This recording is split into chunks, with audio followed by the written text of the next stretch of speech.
नमस्कार. चला कल्पना करूया. साल आहे 1930. एक जुना आडवाटेला असलेला किल्ला कृष्णादुर्ग.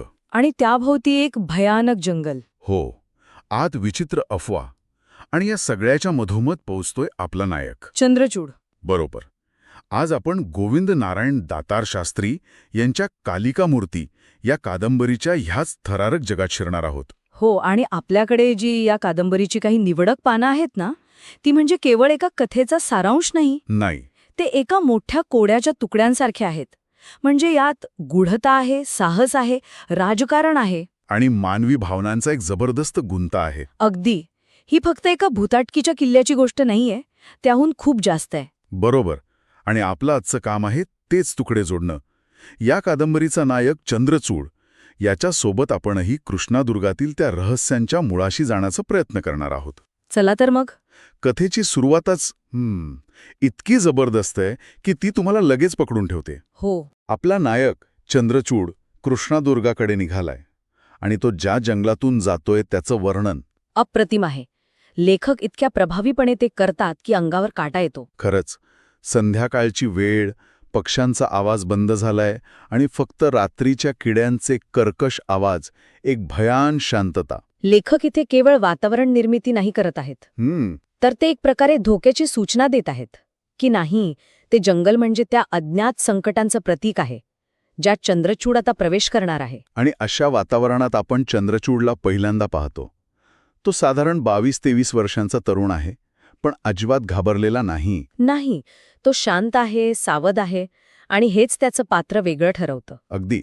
म्हणजे त्या काळात जिथे भूतखेतांच्या गोष्टींवर लोकांचा सहज विश्वास बसायचा, हो. तिथे आपला नायक पूर्णपणे तर्कशुद्ध विचार करतोय. तो परिस्थितीला घाबरत नाही, तिचा अभ्यास करतो. बरोबर. आणि याच वृत्तीची कसोटी पुढे लागते जेव्हा जंगलात त्याला अनुसूया आणि सोमदेव भेटतात. हो. आणि सोमदेव त्याला थेट किल्ल्यातल्या भूताटकीबद्दल सांगतो. आणि तिथे झालेल्या एका किल्लेदाराच्या पत्नीच्या संशयास्पद मृत्यूविषयी पण. बरोबर. ही पात्र म्हणजे कथेतील रहस्याचे पहिले सूचक आहेत. ते चंद्रचूडच्या मनात आणि आपल्याही मनात संशयाचं पहिलं बीज पेरतात. आणि या सगळ्या पार्श्वभूमीवर चंद्रचूड जेव्हा किल्ल्याच्या दरवाजावर पोचतो तेव्हा त्याची भेट होते वीरबलची. वीरबल, जो स्वतःला महाराजा जैत्रपाळ यांचा विश्वासू सेवक म्हणवतो. पण त्याच्या वागण्यात एक प्रकारचा आडमोठेपणा आहे, संशय. तो चंद्रचूडची ओळख विचारतो. आणि चंद्रचूडचं उत्तर बघा. महाराजाधिराज जैत्रपाळ यांचा मी विश्वासू सेवक. किती आत्मविश्वास आहे त्यात. तो अजिबात दबकत नाही. नाही, अजिबात नाही. या एका वाक्यातूनच लेखक आपल्याला सांगतात की चंद्रचूड पोई सामान्य प्रवासी नाहीये. तो एका मोठ्या मोहिमेवर आलेला खास माणूस आहे. म्हणजे इथे दोन शक्तींमधला पहिला सामना होतो आणि चंद्रचूड त्यात स्वतःला वरचढ सिद्ध करतो. अगदी. किल्ल्यात गेल्यावर तर दरबार महालात त्याला हरिहर नावाचा एक वृद्ध माणूस भेटतो. आणि तो या भूताटकीच्या कथांना आणखी खतपाणी घालतो. हो. तो सांगतो की रात्री अपरात्री किल्ल्यातून विचित्र आवाज येतात. म्हणजे एका बाजूला वीरबलचा तो संशयास्पद व्यवहार आणि दुसऱ्या बाजूला हरिहरच्या या भीतीदायक गोष्टी. चंद्रचूड पूर्णपणे गोंधळून जातो. पण मला वाटतं हरिहरसारख्या पात्रांचा उपयोग फक्त भीती निर्माण करण्यापुरता नाही. काय वाटतं तुम्हाला? हरिहर म्हणजे जुन्या पिढीचं प्रतीक आहे, ज्यांचा अशा गोष्टींवर विश्वास आहे. अच्छा. आणि त्याच्या तुलनेत चंद्रचूड, जो यावर विश्वास ठेवत नाही, तो नव्या तर्कशुद्ध पिढीचं प्रतिनिधित्व करतो. लेखक इथे नकळतपणे दोन विचारसरणींमधला संघर्ष उभा करत आहेत असं वाटतं. खूप चांगला मुद्दा आहे. आणि चंद्रचूड त्याच्या स्वभावाला जगतो. तो या ऐकीव गोष्टींवर विसंबून राहत नाही. तो स्वतःच सत्य शोधायला निघतो. हो. किल्ल्याची पाहणी करताना त्याला एका ठिकाणी भिंत वाजवल्यावर पोकळ असल्याचा आवाज येतो. आणि इथे गोष्ट एका विलक्षण वळणावर येते. त्याला तिथे एक गुप्त दरवाजा सापडतो. हो. हा कथेचा एक महत्वाचा टर्निंग पॉइंट आहे. चंद्रचूड केवळ ऐकीव गोष्टींवर अवलंबून नाही, हे लेखकाचं महत्वाचं विधान आहे. बरोबर. तो स्वतः धोका पत्करून त्या अंधाऱ्या गुप्त मार्गात प्रवेश करतो. हे केवळ त्याचं धाडस नाही, तर त्या काळातल्या सुधारणावादी विचारांचं प्रतीक आहे. आणि मग तो त्या गुप्तदाराच्या आत जातो. आत त्याला जे दिसतं त्याची कल्पनाही कोणी केली नसेल. एका बंद खोलीत, जिथे हवा नाही, उजेड नाही. तिथे एक तेजस्वी अष्टभुजा कालिका मूर्ती आहे. पंचधातूची. हो, पंचधातूची. हातात खड्ग आणि खंजीर घेतलेली. तिचं तेज इतकं आहे की चंद्रचूडचे डोळे दिपून जातात. आणि हाच तर कथेचा कळीचा मुद्दा आहे. ही मूर्ती केवळ एक प्रतीक नाही, तिचं तेज हे तिच्यात असलेल्या कोणत्या तरी अज्ञात शक्तीचं किंवा कदाचित तंत्रज्ञानाचं द्योतक आहे. आणि कादंबरीचं शीर्षकच कालिका मूर्ती आहे. त्यामुळे हे स्पष्ट आहे की संपूर्ण रहस्य या मूर्तीभोवतीच फिरणार आहे. हो, पण त्याहूनही धक्कादायक गोष्ट त्याला पुढे दिसते. हो ना, त्या मूर्तीच्या जवळच त्याला एक भयंकर यंत्र दिसतं. अनेक खांब, चक्र आणि फाळ यांनी बनलेले एक अवाढव्य विचित्र यंत्र. माझा प्रश्न हा आहे की एका देवीच्या मूर्तीशेजारी एका गुप्त खोलीत असं यंत्र काय करत असेल? हीच तर लेखकाची हुशारी आहे. या दोन्हींचा एकमेकांशी काय संबंध असू शकतो? तो आपल्यासमोर एक जबरदस्त विरोधाभास उभा करतो. एकीकडे श्रद्धा आणि परंपरेचं प्रतीक असलेली कालिका मूर्ती, आणि दुसरीकडे हे अनाकलनीय यंत्र. लेखक इथे काय सूचित करत आहेत? हे यंत्र म्हणजे पाश्चात्य विज्ञानाचं प्रतीक आहे का, जे पारंपरिक शक्तीला आव्हान देत आहे? किंवा मग या मूर्तीच्या नावाखाली चालणाऱ्या कोणत्या तरी गुप्त वैज्ञानिक प्रयोगाचा हा भाग असू शकतो? बरोबर.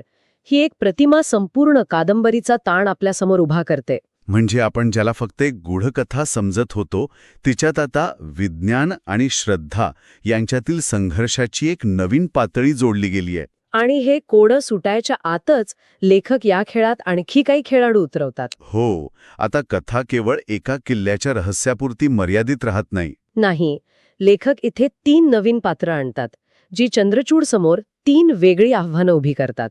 विक्रांत, कलाकन्या आणि लीलावती. विक्रांत, एक देखणा पण तितकाच गूढ तरुण. तो चंद्रचूडचा मित्र आहे की शत्रू हे शेवटपर्यंत कळत नाही. तो चंद्रचूडला मदत करतोय असं दिसतं, पण त्याच्या मनात नेमकं काय चाललंय याचा अंदाज येत नाही. विक्रांत म्हणजे ते एक राजकीय आव्हान आहे. तो चंद्रचूडच्या बुद्धिमत्तेची आणि धोरणांची कसोटी पाहतो. त्यांच्यातला प्रत्येक संवाद हा मैत्रीचा कमी आणि एका बुद्धिबळाच्या डावाचा जास्त वाटतो. बरोबर. दोघे एकाच बाजूने आहेत की एकमेकांच्या विरोधात, ही उत्सुकता लेखक कायम ठेवतात. त्यानंतर येते लीलावती, एक असहाय्य स्त्री. हो, जी काहीतरी सांगू इच्छिते पण तिला कुणीतरी रोखत आहे. तिच्या डोळ्यात भीती आहे. ती या रहस्याची एक बळी, विक्टिम वाटते. आणि लीलावतीमुळे चंद्रचूड समोर एक नैतिक आवाहन उभं राहतं. कसं? एकीकडे त्याला महाराजांनी दिलेलं काम पूर्ण करायचंय, पण दुसरीकडे एक माणूस म्हणून त्याला या असहाय्य स्त्रीला मदत करावीशी वाटते. कर्तव्य आणि माणुसकी यांच्यातला हा संघर्ष त्याच्या पात्राला अधिक खोली देतो. आणि तिसरी, सगळ्यात रहस्यमय, कलाकन्या. कलाकन्या, एक विलक्षण सुंदर स्त्री जिच्या नावाबद्दलच चंद्रचूड आणि विक्रांतमध्ये चर्चा होते. विक्रांत तिला कालकन्या म्हणतो. काळाची कन्या, काय सूचक नाव आहे. कलाकन्या ही चंद्रचूड समोरील भावनिक आव्हान आहे. तिचं सौंदर्य, तिची गूढता त्याला तिच्याकडे खेचते. पण ती कोण आहे, तिचे हेतू काय आहेत, हे काहीच माहिती नाही. ती या कथेची फेम फॅटल आहे का, जी नायकाला प्रेमाच्या जाळ्यात ओढून त्याचा घात करेल, की ती स्वतः या कटाचा एक भाग आहे? प्रेम आणि संशय यांच्यात चंद्रचूडची होणारी घालमेल इथून सुरू होते. म्हणजे आता रहस्य फक्त एका मूर्तीचं आणि यंत्राचं राहिलेलं नाही. नाही, ते या जिवंत गुंतागुंतीच्या माणसांभोवती फिरू लागलाय. कोणावर विश्वास ठेवायचा हा चंद्रचूड समोरील सर्वात मोठा प्रश्न आहे. आणि या प्रश्नाला आणखी अवघड करण्यासाठी कथेत आणखी एका शक्तिशाली पात्राची एंट्री होते. कालभैरवाचार्य. बरोबर. एका साधूच्या वेशातला एक अत्यंत करारी आणि प्रभावी माणूस. तो साधारण 40शीचा, उंच, धिप्पाड. आणि त्याच्या डोळ्यात एक वेगळीच चमक आहे. त्याची आणि चंद्रचूडची भेट म्हणजे जणू 2 तलवारी एकमेकांवर आदळल्यासारखं वाटतं. हो, कालभैरवाचार्य चंद्रचूडला थेट त्याच्या मोहिमेबद्दल विचारतो. त्याच्या बोलण्यात अधिकार आहे, आत्मविश्वास आहे. तो कोणी सामान्य साधू नाही हे पहिल्याच भेटीत स्पष्ट होतं. तो एक खूपच रंजक पात्र आहे. त्याच्याकडे आध्यात्मिक माणसाचं बाह्यरूप आहे, पण त्यामागे एका कुशल रणनीतिकाराचं डोकं आहे असं वाटतं. तो चंद्रचूडला थेट आव्हान देतो, त्याच्या बुद्धीशी कसोटी पाहतो. हा सामना आता चांगल्या वाईटाचा नाही, तर 2 अत्यंत हुशार व्यक्तींमधील डावपेचांचा बनतो. कालभैरवाचार्य या कथेचा मुख्य खलनायक आहे की पडद्यामागचा सूत्रधार? हे एक मोठं कोडं आहे. आणि मग हळूहळू या सगळ्या गोष्टींचे धागेदोरे कृष्णादुर्गाच्या बाहेर थेट विजयनगरच्या राजकारणापर्यंत पोचलेले दिसतात. हो, चंद्रचूड आणि विक्रांत यांच्या संवादातून हे स्पष्ट होतं की ही मोहीम फक्त एका किल्ल्यापुरती मर्यादित नाही. यामागे विजयनगरच्या सिंहासनाचे डावपेच आहेत. अगदी. कृष्णादुर्ग हे फक्त एक ठिकाण नाही, तर ते एका मोठ्या राजकीय पटावरचं एक महत्वाचा प्यादा आहे. इथे जे काही घडत आहे त्याचे पडसाद थेट विजयनगरच्या सत्तेवर उमटणार आहेत. यामुळे कथेचा आवाका प्रचंड वाढतो. म्हणजे ही आता एका किल्ल्यातील साहसी कथा न राहता एका साम्राज्याच्या भवितव्याची राजकीय थरारक कथा बनते. आणि या मोठ्या पटावर चंद्रचूड, विक्रांत, कलाकन्या, लीलावती आणि कालभैरवाचार्य ही सगळी पात्र आपापले डाव खेळत आहेत. त्यांच्यात प्रेम, संशय, मैत्री, शत्रुत्व या सगळ्या भावनांचं एक विलक्षण मिश्रण तयार झालंय. हो, विशेषतः चंद्रचूड आणि कलाकन्या यांच्यात एक अव्यक्त नातं तयार होत आहे, पण परिस्थितीचा दबाव त्यांना जवळ येऊ देत नाही. या मानवी नातेसंबंधांमुळेच ही कादंबरी इतकी खास ठरते. बरोबर. ती केवळ एका रहस्याचा तपास करणारी कथा राहत नाही, तर ती वेगवेगळ्या परिस्थितीत सापडलेल्या माणसांच्या भावनिक संघर्षाची कहाणी बनते. प्रेम आणि कर्तव्य यांच्यात चंद्रचूडची होणारी घालमेल लेखकाने खूपच प्रभावीपणे मांडली आहे. तर या काही पानांवरून एक गोष्ट स्पष्ट होतीये. काय? कालिका मूर्ती ही केवळ एका मूर्तीच्या शोधाची गोष्ट नाही. ही कथा आहे कृष्णादुर्गाच्या भिंतीनाड दडलेल्या राजकीय कटाची, मानवी नातेसंबंधांच्या गुंत्याची आणि श्रद्धा व विज्ञान यांच्यातील एका अनाकलनीय संघर्षाची. बरोबर. चंद्रचूड या सर्व रहस्यांचा उलगडा कसा करेल?